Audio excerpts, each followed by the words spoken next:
make sure that you're well covered as we cover everything, and you'll be ready for both baseball and football action here tonight. Welcome to senior night here at the Burger Center, as this is the send-off regular season game for a lot of these all the seniors here for the Bowie Bulldogs, as well as they basically have wrapped up a playoff position. Of course, the top four teams of every district do make the Texas State playoffs, either Division I or Division II, depending on their seeding.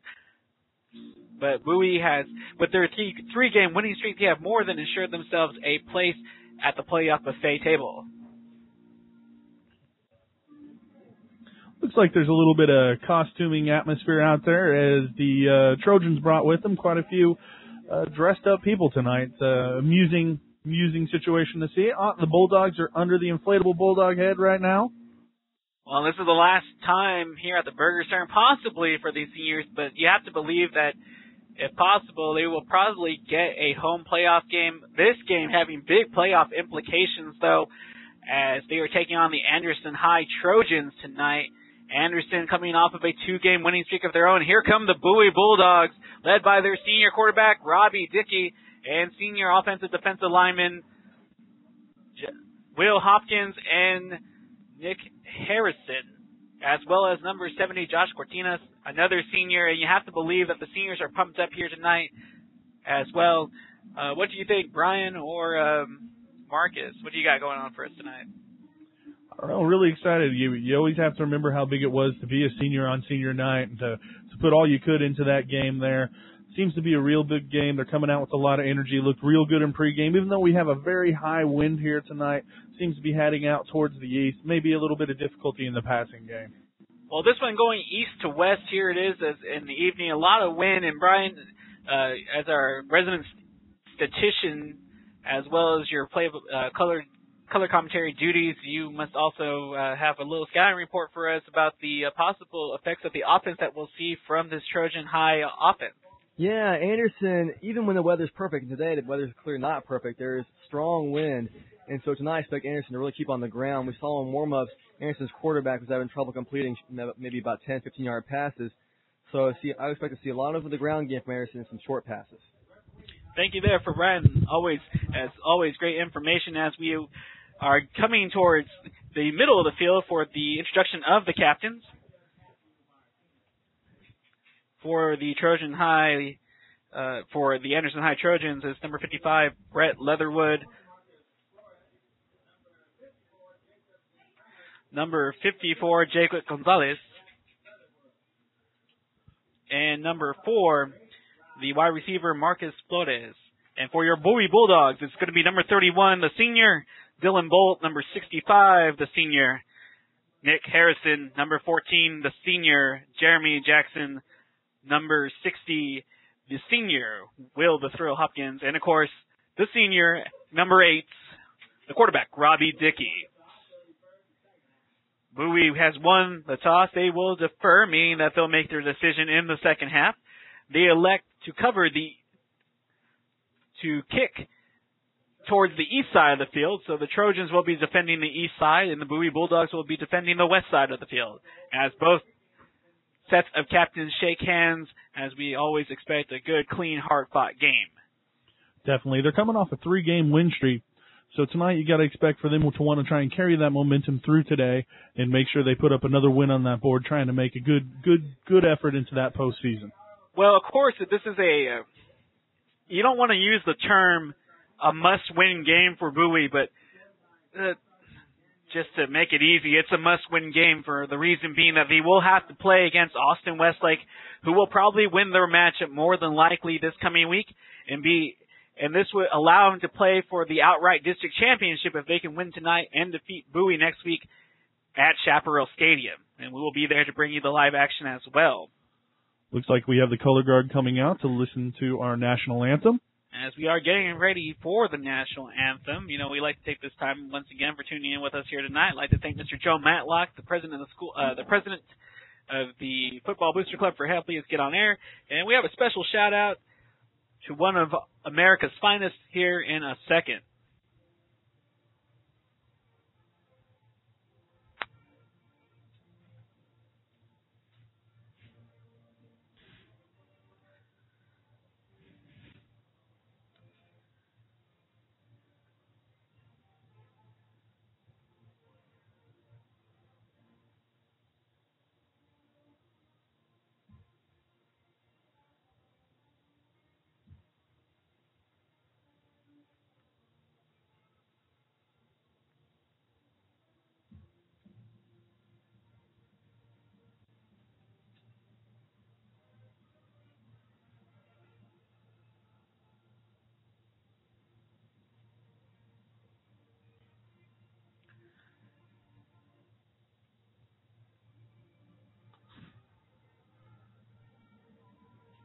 a little bit different than what we were expecting or what we're accustomed to, as it was the visiting team band, the Trojan band, playing the national anthem, because your Bowie Bulldog band is one of the best, not only in the state of Texas, but in the nation, as they are trying to compete to be the best band in the whole damn land while they're in competition in Atlanta, GA. So best of luck to the ones that are listening, and good luck to you guys as you enter your competition this weekend.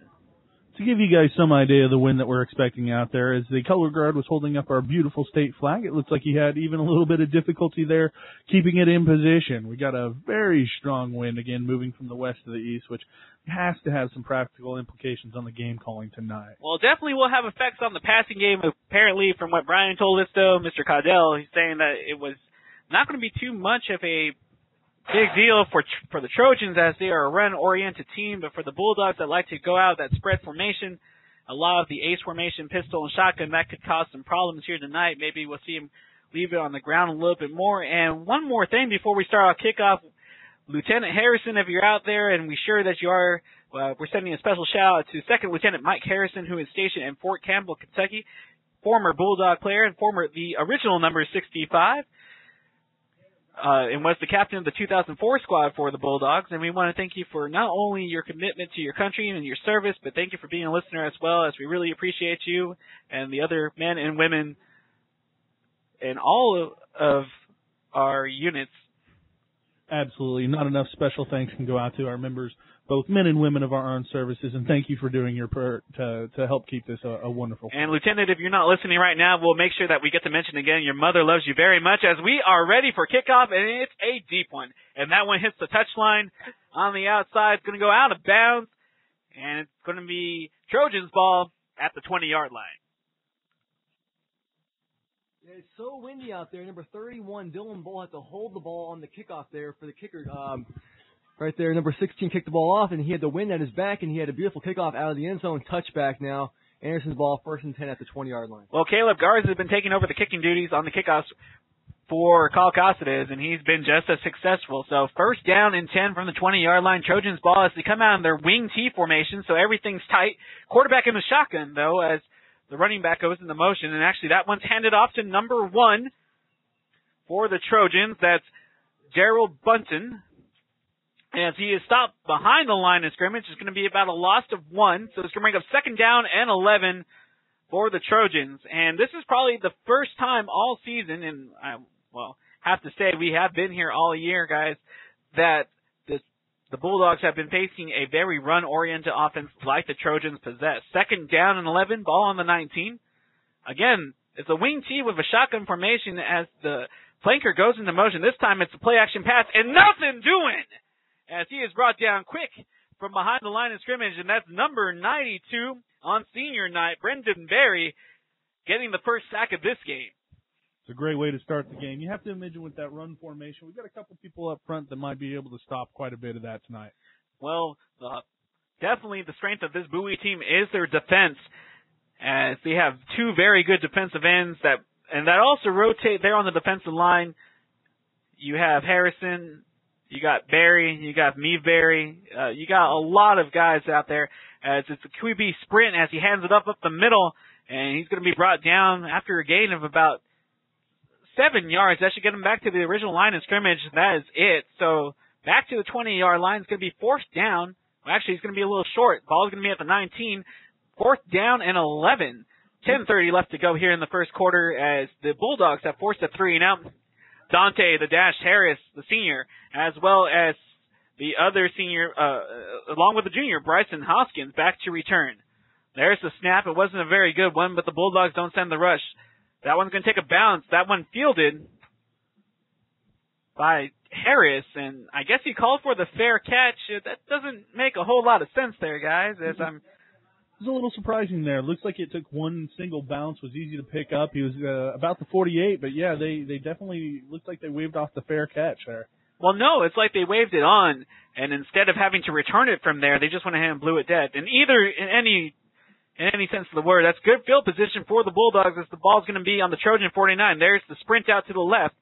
That one pitch to number 33, Gino Jonas, as he breaks the tackle and gets over to about the 45-yard line. He's going to be brought down around the 44. Nice hard run for Gino Jonas, as the Bulldogs have been able to get the running game going in the last couple of weeks, guys.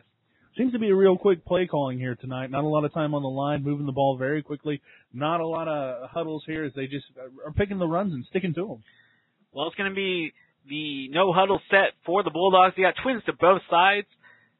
Jonas in motion. Dickey back to pass, throws this wide receiver screen that would have had something going for it there if Raylan Mays, number 3, the senior, could have made the catch.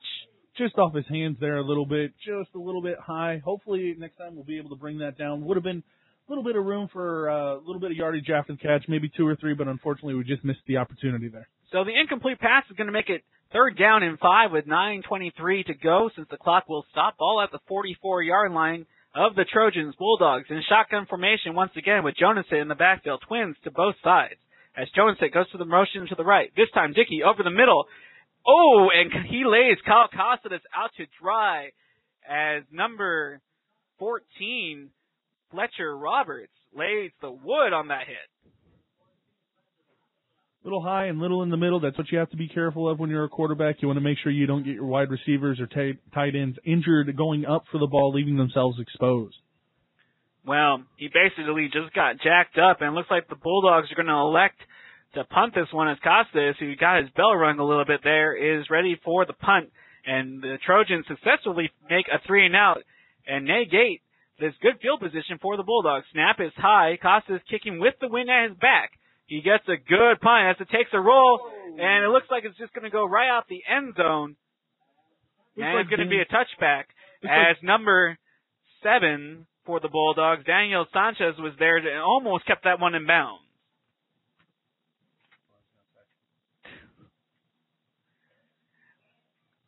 Looks like so far they've been trying to run the ball away from the left side where Will Hopkins has been setting there, at least right side on our side, left side on the offensive side.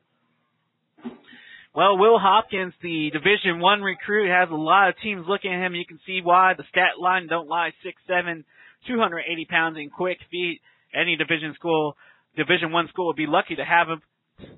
As the Trojans are in their shotgun formation this time with only one wide receiver, drops back to pass looking. That one clutched, double clutched, and finally thrown. The pass is complete to number 2, Justin Montemayor.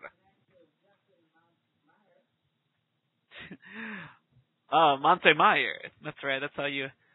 it's Montemayor. Looks like he might have picked up about 7 on that play, leaving a 2nd and 3rd on their own 27 for the Anderson team. 8:50 to go here. 2nd down and 3. The ball on the 27. Good call, Marcus. Shotgun formation once again. One wide receiver. That's Montemayor out to the... Actually, that's Devonda Whitty to the left-hand side of the field here, the near side. There's the snap. That one handed off to the flanker this time. He has some running room as he gets past the 30, still on his feet, past the 40, and he's finally brought down at around the 43-yard line. Fletcher Roberts not only playing good at defensive back, also doing a good job running the football there for the Trojans, and that's going to be another first down, or the first down for either team in this game, as that was a very successful trap sweep to the near sideline. Looks like there was a holding penalty on the play, though, for Anderson. It might be coming back. And sure enough, 10-yard penalty on Anderson and negates the first down by Roberts. Well, actually, they call a high-low chop block there, but that's still going to bring the ball back. That means it's going to continue to be 2nd down. And this time they have to go a little further now, as they are put 10 yards behind where they originally were. Ball's going to be brought down, as it's going to be set at the 16-yard line. Weird true shotgun formation, 2 running backs and twins to the right-hand side. That one's over the head. This one's anybody's ball. Who can get to it first? As it's going to go out at the back of the end zone, and that will be a safety.